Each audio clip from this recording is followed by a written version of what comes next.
watching all of this protest footage out of the UK, and there was this one video, I lost it, but in the UK, and there was this huge demonstration by New Neighbours, and there was a native UK guy there, and he was talking to someone who I'm assuming is a leftist, very pro-open borders, and what he did is he pointed to a group of men, of newcomer men. He pointed to them and he goes, I have a question for you, a serious question.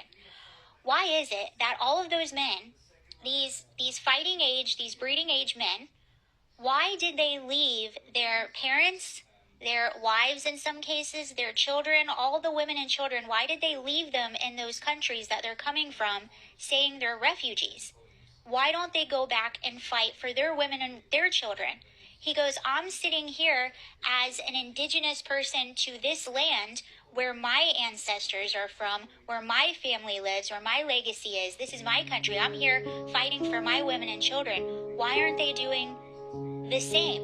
And why is it that they don't fight for their country, but they have no problem going to another person's shore and fighting there? Why are they fighting their war on a foreign shore? Why aren't they fighting their war at home? Why did they leave their women and children?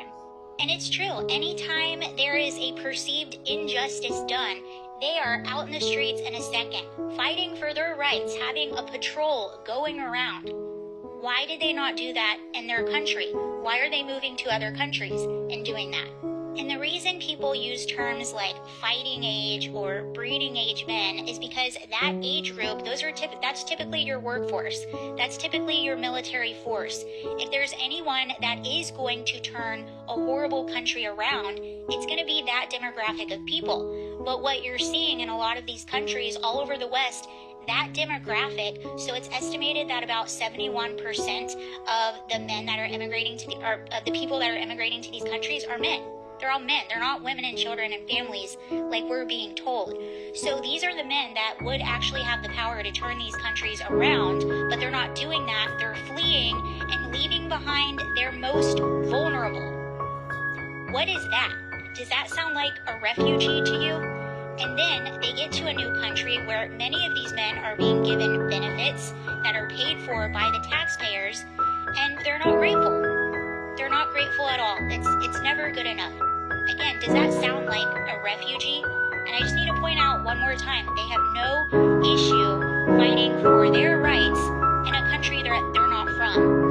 And if your ancestors live in a different country, if your parents, if your family, all that, where does your loyalty at the end of the day lie? Again, that's not always a bad thing, but when you're demanding a country kneel to your culture, when you're coming from a totally different culture, again, what exactly is that? I always have to disclaimer when I make these videos, I'm obviously talking about a very specific person with a very specific attitude, and I think just the West in general, we're very open to refugees, immigrants, all of that. All of us probably have moved around, and I do know that a lot of the Europeans have been really open to Ukrainians. They've had no issue. They understand they're coming from a war-torn area, and the reason they have no issue is because they're integrating together fine, they're assimilating fine, and a lot of the Ukrainian people are contributing to these countries. But when you have people that aren't integrating, they're not assimilating, it's almost like a parallel society, you are going to have chaos, and that's what's happening in a lot of these situations.